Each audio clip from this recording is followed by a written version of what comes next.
about 3 years, and then this summer I got a big pamphlet in the mail telling me that, results are inconclusive on if I'll get cancer or not by proximity of where I live.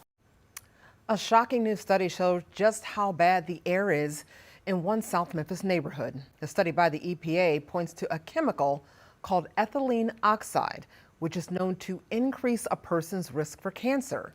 The EPA is looking into the sterilization services of Tennessee plant in South Memphis.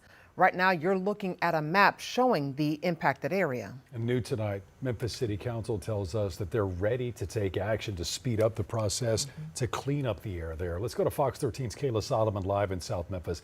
Kayla, we're talking about ethylene oxide, a chemical that's used to sterilize all sorts of things, from surfaces to different tools.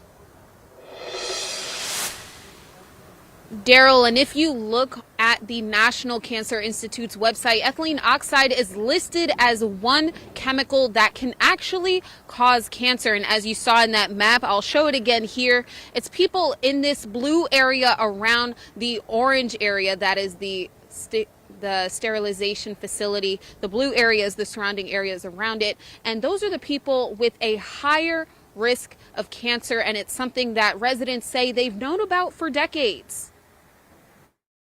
Worried for my health, worried for the health of my neighbors. Pollution in South Memphis. It's not a new concept or idea, and people who live near the sterilization services of Tennessee facility on Florida Street say they've experienced health problems from the ethylene oxide for decades. But on Tuesday, the EPA told the Memphis City Council just how serious the problem is. We have a risk reading for that facility of 2,000 in a million, and so for EPA, our baseline trigger is 100 in a million. Okay. And so anything at or above that level, it raises a concern for us. So in other words, those closest to the plant are at a much higher risk for cancer and other health problems. The rate is so high that it's 20 times the threshold. For people who do live close by, it's a frightening number.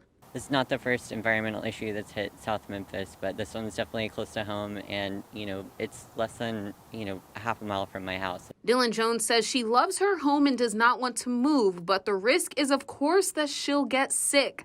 The EPA says initially it did not believe that ethylene oxide was harmful, but through more research, the agency discovered it is indeed harmful. And the findings connect the dots for residents who say the proximity to the plant has made them and their loved ones sick. It's something that City Councilman Jeff Warren said they need to discuss on a local level, and he acknowledged the public's concerns after Tuesday's presentation. How do you think this also validates what people in those neighborhoods have been saying for decades? Well, I mean, it's pretty obvious that they're right. Now, the EPA says the next step is to change the Clean Air Act and make it so that this will also include stuff that's emitted from open doors, open windows, and that's what's truly harming the neighborhoods around here. Coming up at 10, I'll have more from people in the neighborhood, and I'll also show you more on that EPA map. Daryl? That is Fox 13's Kayla Solomon reporting tonight. Thank you so much, Kayla.